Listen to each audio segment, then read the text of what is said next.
Welcome to Midnight Whispers, where shadows speak, where love is cursed, and where every story lingers long after the final breath.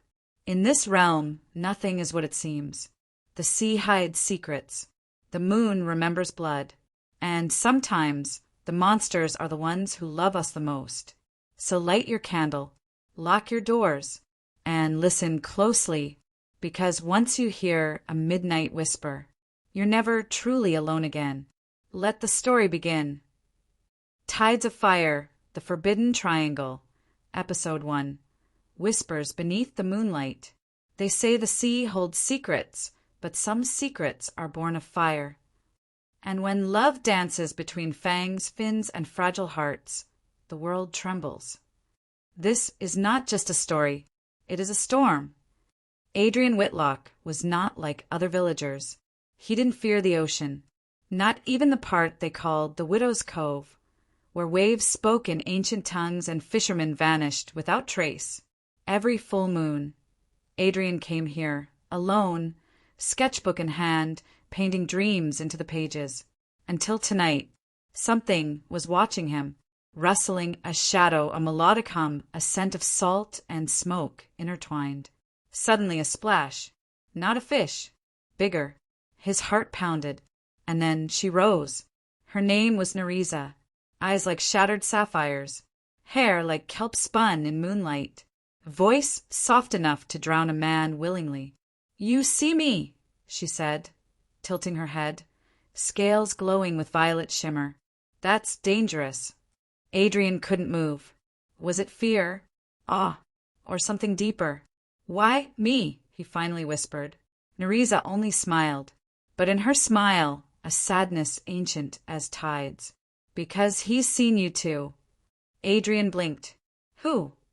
"The one who burns." And then the wind turned hot, unnaturally so. The sand around them blackened, and a low growl echoed from the cliffs above. From a crack in the mountain, molten rock split open, revealing a being carved from obsidian flame. KalDrax, the exiled fire dragon, who wore a human skin at dusk and wings by midnight. He hated the sea, but he loved the boy. For months he'd watched Adrien from the shadows of the cliffs, sketching, laughing, breathing. Everything he, the dragon, had lost centuries ago. But now the mermaid had touched him. "He's mine," KalDrax growled, voice laced in fire and jealousy. "Go back to the depths, fish." Nerisa's smile turned sharp. Fangs glinted. "Careful, lizard. The sea takes what it wants." Adrien stumbled back. "What the hell are you two?" Neither answered. The wind roared. The sea rose. The cliffs bled sparks. And Adrien fainted into the arms of two monsters who wanted to love him. When Adrien awoke, it was in a cave, but not a normal one. The ceiling shimmered with glowing barnacles. A warm fire crackled, yet the floor was made of wet coral. Two halves of a world, two realms that never met, now colliding over one fragile human. Nerisa was by the pool singing. KalDrax stood, arms crossed, shirtless, fire licking his veins. "You can't have him," KalDrax growled. "Neither can you," Nerisa snapped. "Not yet. Not unless he chooses." Adrien stared at them. "Choose what?" "Who you belong to." Centuries ago, a witch queen cursed a love triangle between a fire spirit, a sea siren, and a mortal knight. It ended in war. That war sank a kingdom. That curse lives still.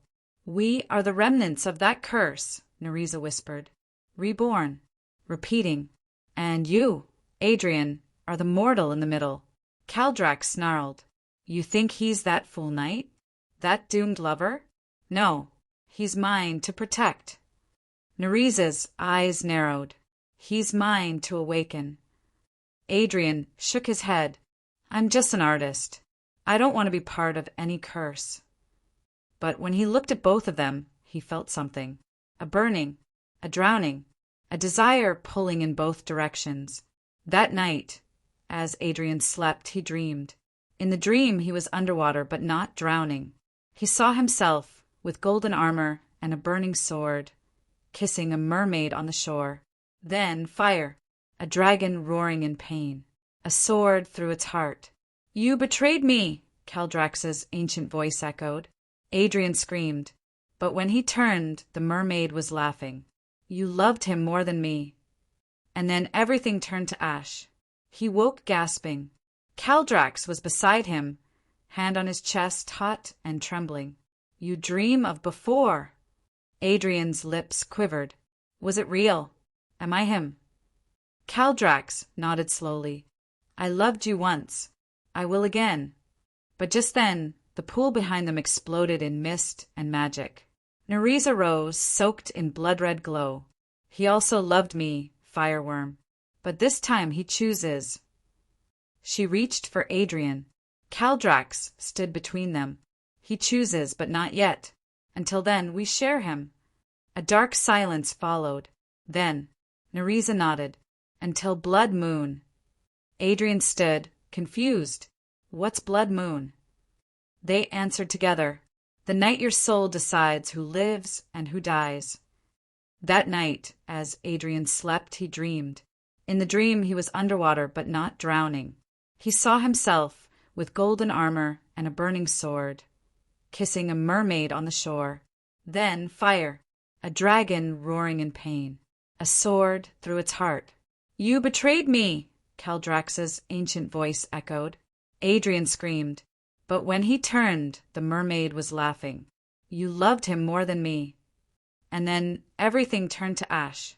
He woke gasping. KalDrax was beside him, hand on his chest, hot and trembling.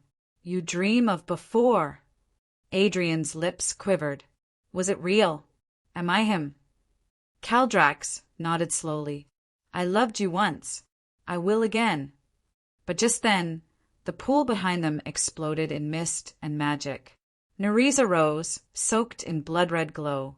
"He also loved me, fireworm. But this time he chooses." She reached for Adrien. KalDrax stood between them. "He chooses, but not yet. Until then, we share him." A dark silence followed. Then, Nerisa nodded. "Until blood moon." Adrien stood, confused. "What's blood moon?" They answered together. "The night your soul decides who lives and who dies." To protect Adrien from the chaos awakening inside him, the three made a pact. KalDrax would guard him by day. Nerisa would guide him by night. Adrien must not fall in love with either until the blood moon, or the curse will consume them all. Simple? Not at all, because already his heart was slipping. He felt KalDrax's fire in his chest. He felt Nerisa's song in his veins. And the mirror, the lake, kept showing flashes of a dark truth. In every lifetime someone dies. Back in town, whispers began. Animals disappearing. Water boiling in wells. Children hearing voices in the waves. A storm was coming, one the village had seen before. 300 years ago, an old woman named Mother Gwen, blind and wrinkled, sat at the village edge. She touched Adrien's hand one morning. Her eyes rolled white. The lovers return, and this time one of them is a god. Do not kiss them both, or the sea will rise in flame. Adrien backed away, shaken. How did she know? She only whispered, "He burns for you, but she sings your name in hell." Scene 10. As night fell again, Adrien sat at the edge of the cliffs. KalDrax appeared behind him, wings half unfurled. He sat quietly. "I killed you once," Adrien said quietly. "Didn't I?" KalDrax didn't answer, but tears glistened, molten, not water. "I forgave you long ago," he said. "I loved you even as I burned." Moments later, Nerisa appeared from the sea below, floating upward, supported by ghostly jellyfish and moonlight. "And I loved you, even as I watched you run to his fire again." Adrien stood between them. "Why me?" They answered together, "Because only you can end the curse." But neither told them how. And deep inside Adrien's soul, something dark stirred awake. A third presence. Not fire, not sea, but void, waiting,